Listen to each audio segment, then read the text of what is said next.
सभी के लिए एक न्यू स्टोरी लेकर आई हूँ जो बहुत ही इंटरेस्टिंग है और स्पेशली गर्ल्स से रिलेटेड है। सो इस स्टोरी का नेम है द एविल डॉटर कॉन्सर्ट। दोस्तों, स्टोरी की स्टार्टिंग में आपको इंट्रो की एक हेल्प देना चाहती हूँ जिससे कि आपको स्टोरी को समझने में मदद मिलेगी। ये स्टोरी एक ऐसी लड़की के बारे में है जिसके साथ बहुत ज्यादा अत्याचार किया जाता है और उसको बहुत मारा जाता है। इतना मारा जाता है कि वो मर जाती है और उसकी बॉडी में कोई दूसरी सोल रेनकार्नेटेड होती है। सो प्लीज आप लोग सपोर्ट करें इस स्टोरी को। अब आगे हम देखते हैं स्टोरी की स्टार्टिंग से। प्लीज गाइस, इसको आप लाइक करिएगा, शेयर करिएगा, सब्सक्राइब करिएगा। इस स्टोरी के स्टार्टिंग में एक पिक्चर दिखाई जाती है जिसमें एक घर है और वहाँ पे उस लड़की के साथ बहुत ज्यादा अत्याचार हो रहा होता है। उसको आग से जलते हुए हैंटर से मारा जा रहा होता है और वो बहुत ज्यादा दर्द से चीख रही होती है। फिर हमें दिखाते हैं एक पिग स्टाई जहाँ पे बहुत सारे सुअर होते हैं और साथ ही वो लड़की एक केज के अंदर बैठी होती है। वहाँ पे एक बहुत ही रूड लेडी आती है जो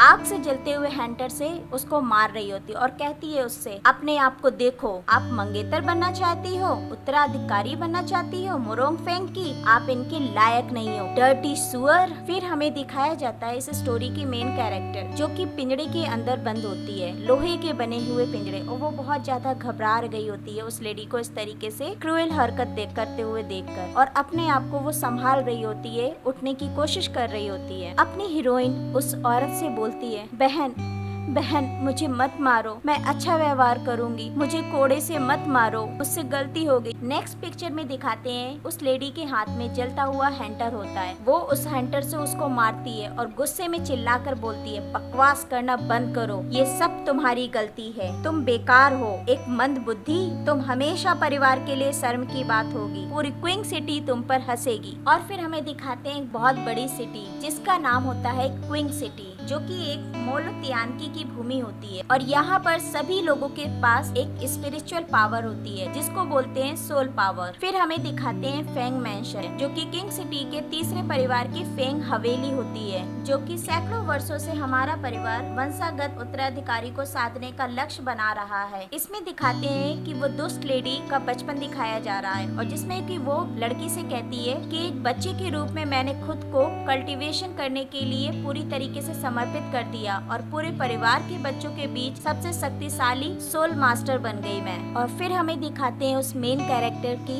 बचपन जिसमें कि वो उसके पिता के साथ खेल रही होती है। दुष्ट लड़की उससे कहती है, लेकिन फेंग वुसी वह जन्मजात मूर्ख, उसके पास कोई सोल पावर नहीं थी, लेकिन फेंग परिवार के मालिक द्वारा पसंद की गई थी तुम। ये कैसे हो सकता है कि तुमको कोई पसंद करे जिसके पास कोई सोल पावर नहीं है। और वो ये बात कहने के साथ गुस्से की आग में जलने लग जाती है। वो बहुत ज्यादा गुस्सा कर रही होती है, आप जैसे कि इस पिक्चर में देख सकते हैं। और जो हमारी मेन कैरेक्टर है वो बेचारी एक दया की भीख मांगते हुए अपनी आंखों को निकालते हुए उसकी तरफ देख रही होती है। वो गुस्साने के साथ में उसको बहुत गुस्से भरी आंखों से घूरने लगती है और उसकी आंखें बहुत डेंजर की तरीके बाहर निकल आती हैं, जिसको देखने के बाद में जो अपनी हीरोइन होती है वो देखकर घबरा जाती है और वो सकपका जाती है और वो देखती है कि हीरोइन बहुत ज्यादा घबरा गई है, लेकिन वो रुकती नहीं है और उसको मारने के लिए अपना हंटर उठाती है। फिर हमें दिखाते हैं कि वो हीरोइन को इतना मारती है कि वो मार खाते खाते चिल्लाते हुए अधमरी हो जाती है। वो गुस्से में मारते हुए भूल गई थी कि वो उसे कितना मार रही है और वह घबराते हुए उसे देखती है और तभी वो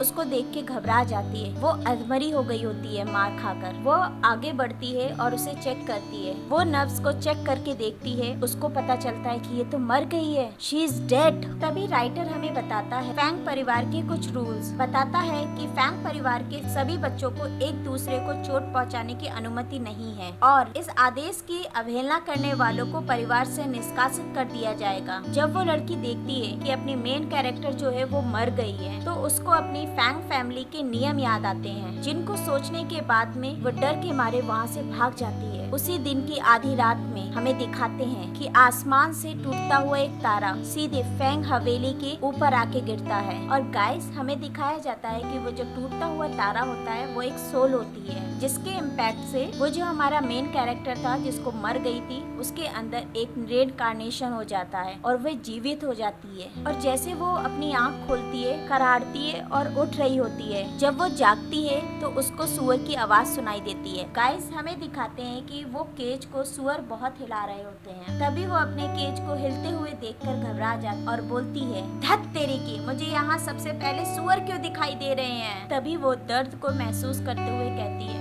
मेरे बॉडी में इतना पेन क्यों हो रहा है। और तभी हमें दिखाते हैं उसको पैरों की आहट आती है, जिसको सुन के वो शॉक्ड हो जाती है। तभी वो सोचती है कि कोई आ रहा है, मैं उस कमीने के बारे में जानने के लिए बहुत उत्सुक हूँ जिसने मुझे यहाँ बंद किया है। और फिर हमें दिखाते हैं कि कोई उस दरवाजे को खोल रहा होता है धीरे से। तभी वो अंदर आकर गुस्से में पैर से केज को मारते हुए कहती है और चिल्लाते हुए कहती है उस लड़की से, मेरी मालकिन के खिलाफ कभी कोशिश मत करो, आपको मर जाना चाहिए यहीं पर। तभी वो ऐसा देखकर अपने आप को बचा रही होती है अपने हाथों से। फिर हमें दिखाते हैं कि वो अपने आप को संभालते हुए गुस्से में उस लेडी को देखती है। इस तरह से उसे गुस्से में घूरते हुए देखकर वो नौकरानी डर जाती है और डरते हुए चिल्ला के बोलती है, क्या तुम अभी तक मरी नहीं, तुम अब भी जिंदा हो। और तभी वो घबराते हुए पीछे हो जाती है। और तभी मेन कैरेक्टर उठते हुए कहती है, हाँ मैं मर गई थी, लेकिन यम ने कहा कि मैं मरने के लिए बहुत छोटी हूँ अभी, और उसने मुझे वापस आने और खुद से बदला लेने के लिए कहा है, जो कि मैं लेकर रहूंगी। उसकी ये बात सुनकर जो नौकरानी होती है वो गुस्सा जाती है और गुस्से में कहती है, तुम। और तभी ये कहने के साथ में वो अपने बगल से नाइफ निकालती है उसको मारने के लिए। तभी वो नौकरानी बोलती है, ऐसी बात है तो ठीक है, तो मैं तुम्हें अपनी मालकिन के लिए मार दूंगी। तभी अपनी मेन कैरेक्टर अपने हाथों को पीछे कर कर कुछ चेक कर रही होती है और शॉक्ड हो जाती है और कहती है, क्या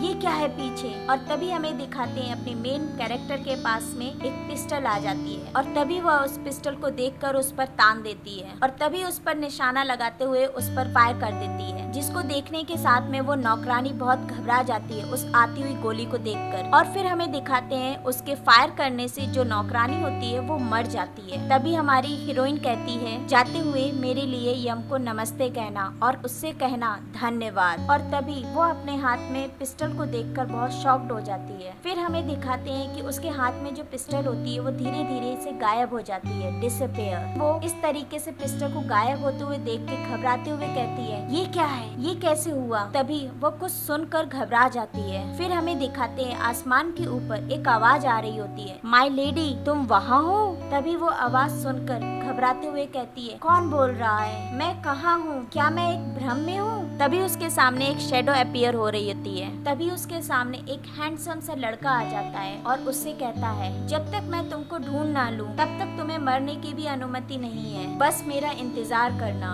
और तभी वो आदमी उसके पास आता है और उसको प्यार करते हुए कहता है, तुम किसी भी आदमी को नहीं देख सकती हो। और वो हीरो हीरोइन से कह रहा होता है, निश्चित रूप से आपको किसी अन्य व्यक्ति से शादी करने की अनुमति नहीं है। और ये बात कहने के साथ में वो वहाँ से गायब हो जाता है, जिसको देखकर हमारी हीरोइन बहुत ज्यादा घबरा जाती है क्योंकि उसके सामने से वो अचानक ही गायब हो जाता है। हेलो गाइस, आई नो आपको ये एपिसोड पसंद आया होगा। प्लीज इसे लाइक करिए, शेयर करिए, सब्सक्राइब करिए। अगर आपको ये एपिसोड और देखना है तो प्लीज कमेंट करके जरूर बताइएगा ये एपिसोड कैसा लगा और मेरी वॉइस कैसे लगी। So now bye bye, take care and happy.